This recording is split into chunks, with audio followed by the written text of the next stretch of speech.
देखिए यार, इस वाले क्वेश्चन में बोला गया है suppose these 5 terms be in AGP, है ना? If the common ratio of the corresponding geometric progression is 2 and the sum of 5 term of AGP is this, तो A4 बताना है, मतलब ये लास्ट टर्म बताना है। अब देखो, अगर हम इस सवाल को देखें तो मैं तो इस सवाल को काफी अच्छा मानता हूँ, क्योंकि बहुत ही रेयरली आपको देखने को मिलते हैं इस तरह के सवाल एजीपी में।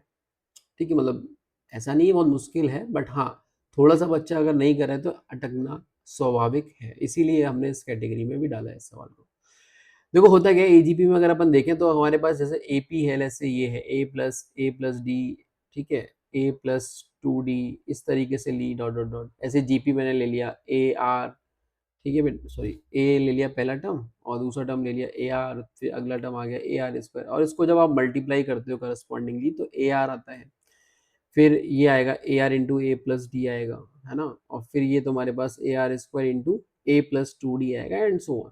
अब देखो, अगर हम ऐसे चीजों को मैनेज करें तो ये काफी मुश्किल हो जाएगा यार, क्योंकि अब आप सोचो यहाँ पे चार चार वेरिएबल घूम रहे हैं, छोटा ए बड़ा AR D, तो बात तो समझ में आ गई होगी भैया, ऐसे तो मामला गड़बड़ है।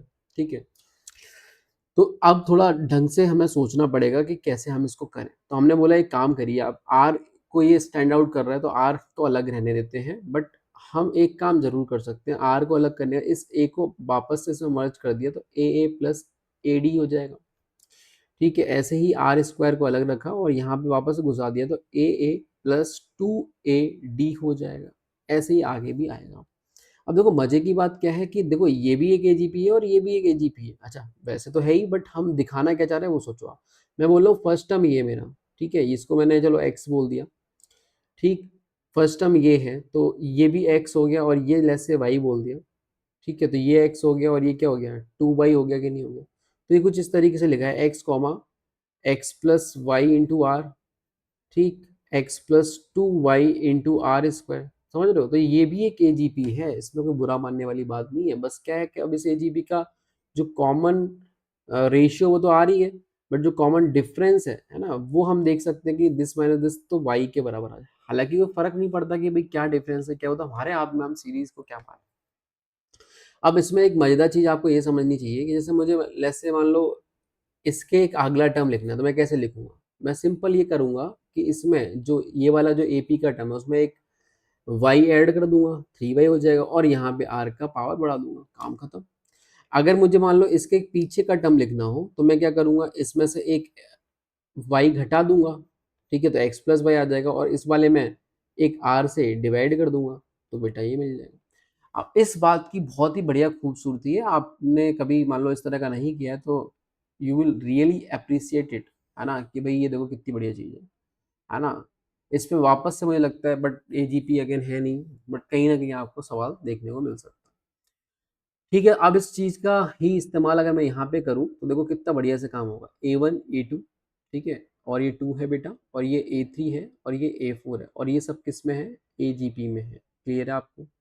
अब हमने यहाँ पे क्या किया, देखो समझो, हमने यहाँ पे क्या किया बेटा, कि अभी जैसे आपको सिखाया गया एजीपी में है ना, तो ये जो भी टर्म है अगर मुझे इसके इधर जाना है, मान लेते हैं कि जो करस्पॉन्डिंग एपी आएगी, है ना, उसका कॉमन डिफरेंस कैपिटल डी मान लिया, और जो जीपी आएगी उसका स्मॉल आर बोल दिया, ये ठीक है। इवन वो तो दे भी रखा है, वो तो आपको कितना दे रखा है, 2 दे रखा है, तो बात ही खत्म हो गई, है ना। तो अपन ने क्या किया, सुनना देना ध्यान से, जैसे ये 2 टर्म है, अब मुझे इधर के टर्म लिखने हैं, तो मैंने क्या किया, मुझे बस डी एक वेरिएबल चलेगा और कुछ नहीं चलेगा, ये समझ में आपको आना चाहिए। तो मैंने बोला कि भाई ये लिखा है तो इसमें आप एक काम करिए, मल्टीप्लाई तो 2 से करना ही है, ठीक है, और ऐड मैंने क्या कर दिया, 2+D कर दिया, है ना, इसके आगे। ठीक, अभी देखो, अब अगला टर्म और लिखूंगा तो मैं क्या लिखूंगा, 2+2D लिख दिया, और यहाँ पे 2 का स्क्वायर से मल्टीप्लाई कर दिया। अब ध्यान से इसके पीछे जाना है, तो मैंने एक 2 - D करा, और इसमें 2 से डिवाइड कर दिया। बात समझ में आई कि नहीं आई? ये देखो मेरा ये टर्म लिख गया कि नहीं लिख गया, इसके जस्ट पहले वाला जो टर्म आएगा वो ये लिख गया, अरे कहाँ ना चला, है ना, ये ठीक इस तरीके से, है ना। आप देख सकते हो, जैसे अगर मुझे इधर जाना है तो मैं क्या करूंगा, सिंपली पहले 2 से मल्टीप्लाई करूंगा इसमें, तो वो 2 - D बन जाएगा, फिर D जोड़ूंगा तो फिर ये 2 बन जाएगा। तो ये चीज है, समझ में आ रहा है कि नहीं? तो वेरीफाई भी हो रहा है।